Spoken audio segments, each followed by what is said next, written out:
answers, then you know.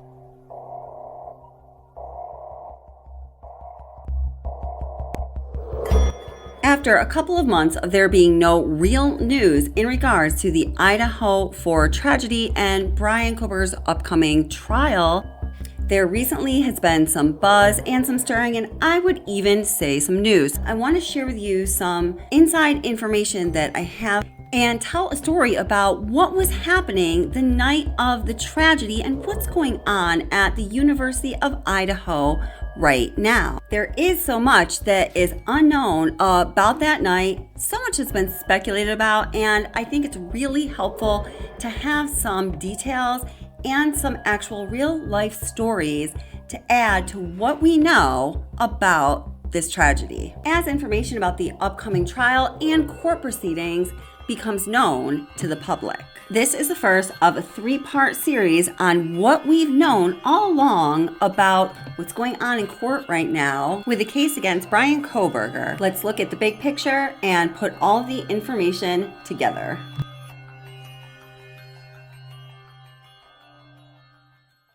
I try to be careful about what I say before I say it, especially on YouTube. I try to make sure that I feel very confident and certain in what I say before I put the words out there, because y'all know what happens next. A little over a week ago, I explained to y'all for the first time why I hadn't discussed this case in a couple months, and I stated that I wasn't going to be discussing this case until the end of June, when the next scheduled hearing was going to be going down. Well, wouldn't you know that just right around the very time I was uttering those words, I was sent an email from one of our University of Idaho friends, one of the Sakai brothers, Ethan Chapin's fraternity brothers. His other buddy who I talked to was copied on it, and the author of the email was telling me about the subpoena for Bethany Funk's appearance at the pre-trial hearing, asserting that she is possibly a material witness. I was like, what? Just like everyone else was when they first heard that information. Unless you're somebody who has an inside track into what really happened that night. Because what is behind the headlines about the University of Idaho tragedy are actually part of your story too. Ethan Chapin's 2 fraternity brothers, who have been talking with his channel since just 10 days after this tragedy happened, and their story contributes to what we can possibly know and understand about what happened that night that caused 4 beautiful young people, Kaylee, Maddie, Xana, and Ethan, to lose their lives at such a young age. The subpoena to compel Bethany Funk's appearance at the pretrial hearing and where this is going is bringing us right to one of the spots that our 2 friends from the University of Idaho really wanted to speak about when we first decided that they had a message, they wanted to get it out to the world after weighing the pros and cons and risks and advantages for them. And well, here we are. So let me go back to the email from the University of Idaho students. Well, student with the other student copied. So this email was authored late Friday evening. We're talking April 21st. I believe that is the same day that the motion to quash was filed by Bethany Funk's attorney in Nevada. Since the subpoena was served and subsequently after the motion to quash, both sides agreed that Bethany would be interviewed by Bryan Kohberger's defense attorneys. Many have speculated about what it is she might know or what information is out there about Bethany Funk that could lead one to believe that she actually does have exculpatory evidence. Up until this point, so much information and so many documents have been sealed or temporarily sealed. People following the case understandably don't really know what to think about the recent court happenings. One document that we know has been made public was the probable cause affidavit, and the probable cause affidavit did not disappoint. It was chock full of, oh my gosh, had no idea about that, can't believe that's true information. As far as the two surviving roommates were concerned, very little was said about BF, as she was called in the probable cause affidavit, or Bethany Funk. Much more was said about DM, or Dylan Mortensen, and what she observed, what she told investigators, and what she had to contribute to putting the pieces of this case together. So why now does it seem that Bethany Funk is such a big focus? And what exactly does Bethany know?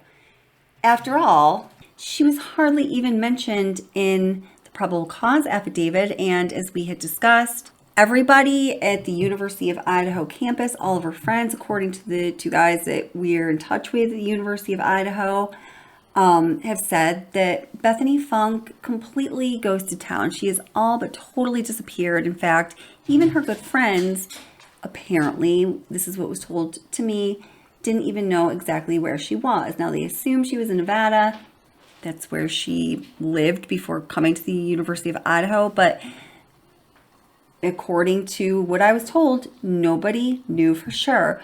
Now, personally, I can certainly understand this.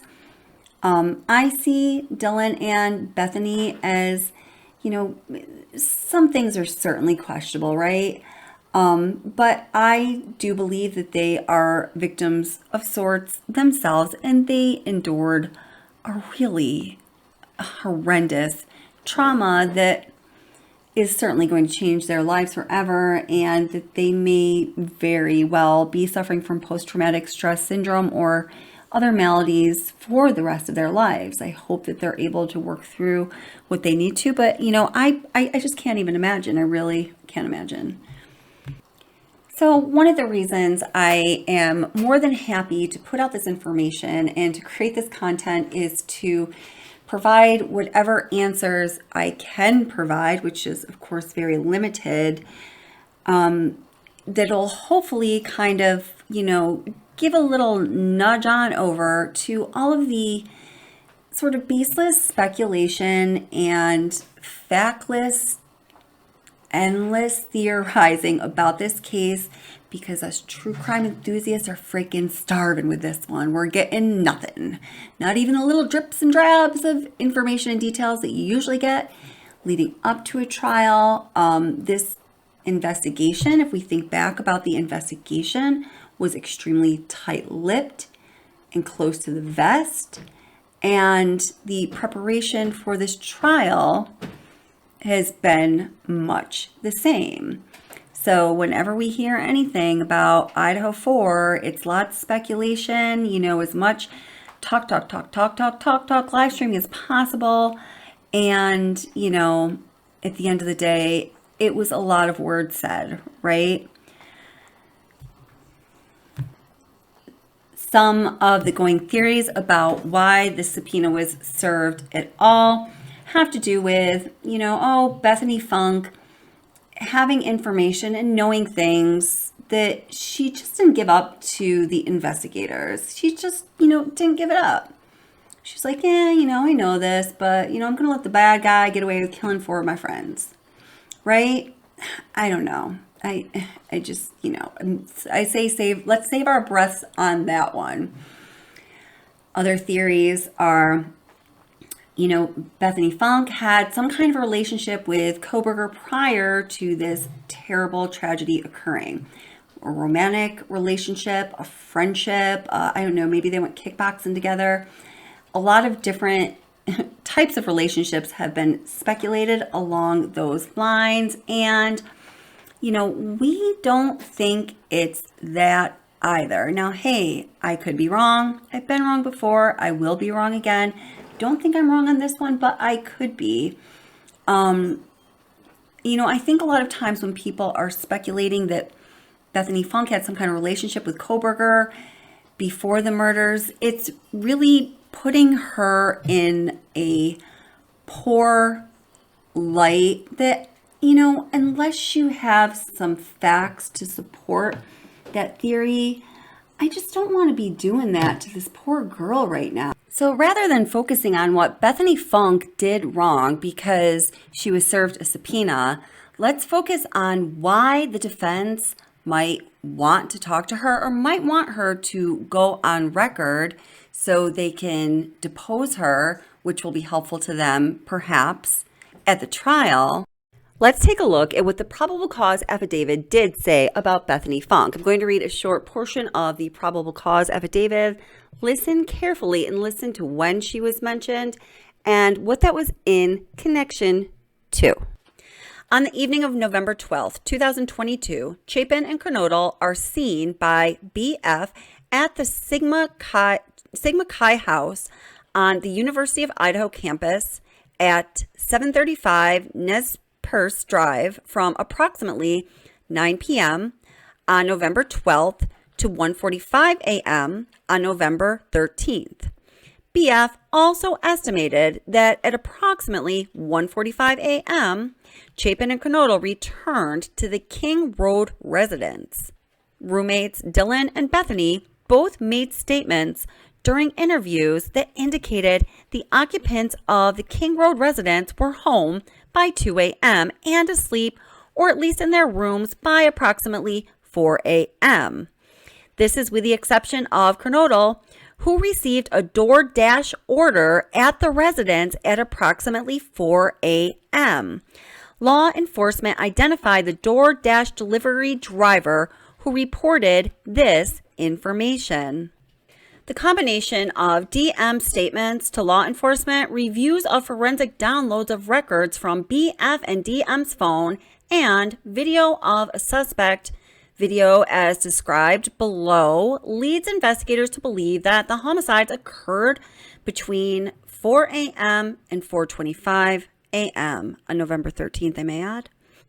Next, I'm going to play you a couple short excerpts from live streams from a couple months ago, during which I was speaking about what I had learned from the two University of Idaho students, Ethan Chapin's fraternity brothers, about what happened that night, specifically at the house and between Ethan and Xana, and during the time that Bethany was with Ethan and Xana. Take a listen.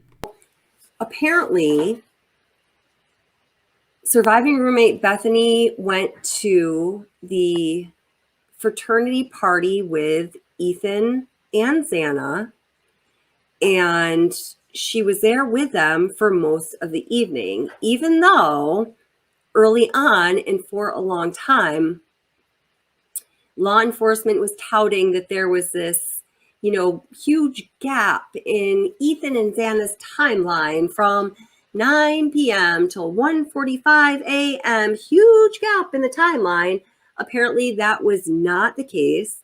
Apparently, surviving roommate Bethany was with them, or I should say at least at the same party that they were at, and she went to that party with them for almost that entire time, meaning the time period where law enforcement was claiming there was a gap in the timeline from 9 p.m.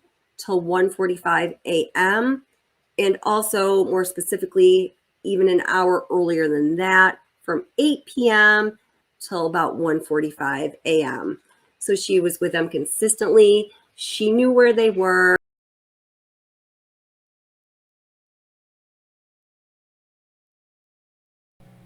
Now, there's no way that law enforcement did not know that, because according to the probable cause affidavit, Bethany Funk's main statement, her main role in telling the story in that probable cause affidavit is to say that she was with Ethan and Xana during those hours at that location. Now, I've also talked to a couple other people who were around that area that night who have basically the same story as Bethany, at least regarding Ethan and Xana's whereabouts and the times that they were, at the Chi house or heading there or heading home. So I wonder why it is that on December 6th, keeping in mind that these murders happened on November 13th, all of a sudden, law enforcement decided to put out there into the public in a big way. It was like a 36-hour push where they really needed to urgently know more about Xana and Ethan's whereabouts and their movements and some other details. That evening, during the hours where Bethany Funk and people in Ethan's fraternity and a lot of other people knew exactly where they were and what they were doing. So listen to this.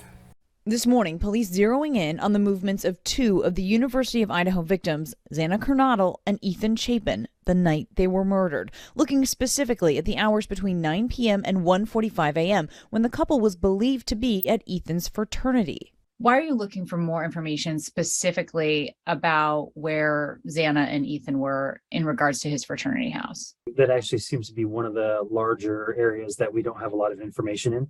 And so being able to locate what they did that night, to maybe who they contacted, maybe any routes that they took home, that would be important for the investigation. Well, isn't that statement very interesting? It doesn't make sense. I don't think it's honest. Actually, we know the investigator is not being honest here because by December 6th, when this statement was made, they had the statement of Bethany Funk.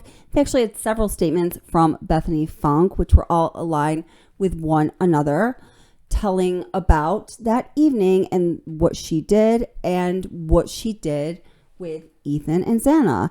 They also had taken statements from several of Ethan's fraternity brothers and other people that were around that evening, and they all told just about the same story because that just about the same story was exactly what went down. Now, there are some other details to share about what went down that evening that are going to connect to the current court proceedings and the subpoena served to Bethany Funk. But I need to just lay the foundation in this video. And also tomorrow I'm going to talk to our channel legal consultant just to make sure we don't say anything that is getting us into deep water where it might be harmful to anybody. So, talking about true crime with responsibility, folks. Let's make it a fad. Along with some other details about what happened with the roommates and their friends the evening before the early morning hour murders that might be connected to, that we're pretty sure are connected to the current court proceedings, and this idea that Bethany Funk has to come forward and speak with her exculpatory evidence, so to say. Apparently, surviving roommate Bethany went downstairs to the first floor to her bedroom, went almost immediately to sleep, or so people, I guess, assumed. And she didn't come back on the scene the next morning until at least some of these 6 students who showed up at the residence prior to the 911 call being made were at the house. So it was not like this. Dylan and Bethany are like, oh my gosh, like something is super weird here. Like, what is that? Whatever it was they were sensing. There were smells, there were sights, there were a lot of things in that house that could have easily have told them something horrible had happened, right? So, oh my gosh, what's like going on? This is out of place. Where's this person? We don't hear this person's voice. Hey, last night, did you hear this strange noise? And yeah, you know what? I did hear that strange noise. Nothing happened like that. And apparently this ended up getting in Ethan's ear. This made Ethan concerned that maybe Xana was partying a little too much. This is all stuff that goes on among college students, right? Or people in general. And it was just that very night, that Saturday night, on their way to the fraternity party, and a little bit while they were at the fraternity party, they had a little, not like argument about it, but they were exchanging some words about it. Or Ethan was kind of talking to Xana about his relatively small concern. And apparently that night was the first time anything like that had happened between Ethan and Xana. Normally they were just like super lovey-dovey, happy-go-lucky, no real issues to speak of, like 100% of the time. Okay, so again, on everything I just touched on, as you listened to the excerpt of a live stream from February 27th, 2023, we're going to talk about all of those issues in greater depth in part 2 of this part 3 series. So, hey, this might seem a little random given the topic of this video and what we're talking about in general now, but do you remember this first interview with Kaylee Gonzalez's mother and sister back on November 21st, 2022? So about a week after the murders. My gosh, I can feel their pain. This is just a couple minutes of this interview, and just take a listen to this. Think about it in connection with the rest of the material in this video. And leave a comment. Let us know what you think. I'd be really interested to hear your thoughts.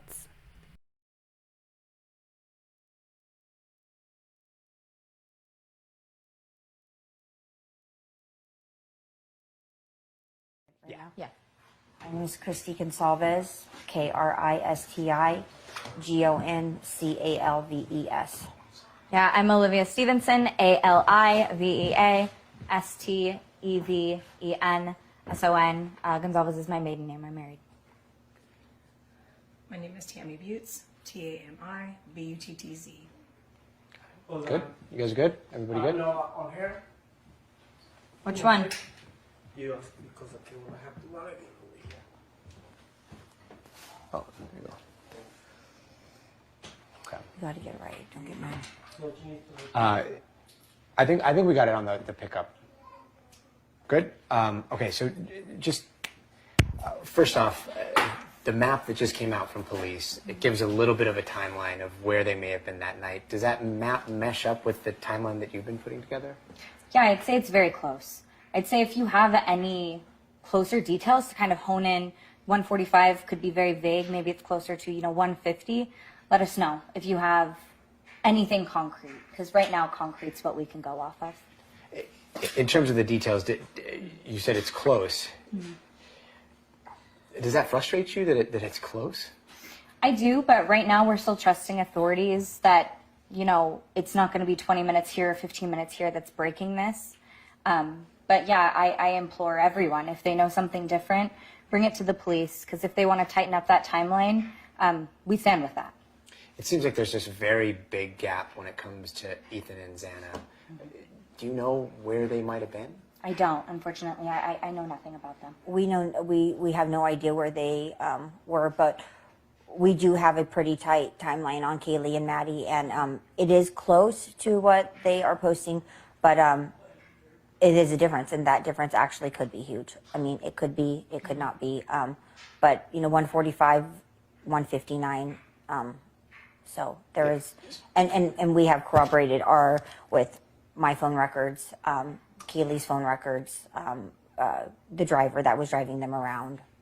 So you really have, concrete. You have pulled video seeing the Uber driver dropping them off. Yes. You've checked your phone records. You know with Yes. timestamps what Yes. time they got home. Yeah. It's not exactly what police are saying, right? Right. It's not 145. Kaylee and Maddie were picked up from their home at 1122 King around 10:15.